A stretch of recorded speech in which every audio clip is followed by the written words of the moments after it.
ஓம் நமச்சிவாய. குழி பொருத்தம் மொத்தம் 11 இருக்குது. அதில் முதல் பொருத்தமான கர்ப்ப பொருத்தத்தில் எந்தெந்த மனை இருக்கலாம். ஃபஸ்ட்டு உங்களுக்கு மீதம் 1ன்னு வந்தால் கருட மனை இருக்கலாம். 2 புறா மனை இருந்துச்சுன்னா கண்டிப்பாக ஏற்றத்தாழ்வுகள் இருக்கும். 3 சிம்ம மனை அரசினால் யோகம் பெரிய அளவில் முன்னேற்றத்தை கொடுக்கும். கிழக்கு திசைக்காரங்களுக்கு சிம்ம மனை வைக்கிற சிறப்பு.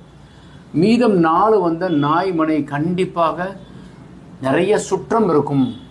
பசுமனை வைத்தோம் ஏனால் நிச்சயமாக இரட்டை ஆண் குழந்தை இரட்டை பெண் குழந்தை பிள்ளைகள் நலமாக இருப்பார்கள்.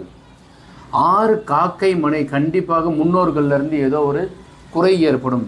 7 யானை மனை அதீதமான ஆரோக்கியம் ஏற்படும். 8 கழுதை மனை இருக்கக்கூடாது.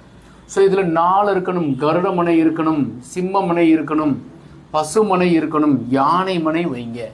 ஸோ அதனால் இந்த மாதிரி தேர்ந்தெடுத்து அதன்படி நீங்கள் செயல்பட்டால் வாழ்க்கையில் நிச்சயமாக நலம் உண்டாகும். வணக்கம்.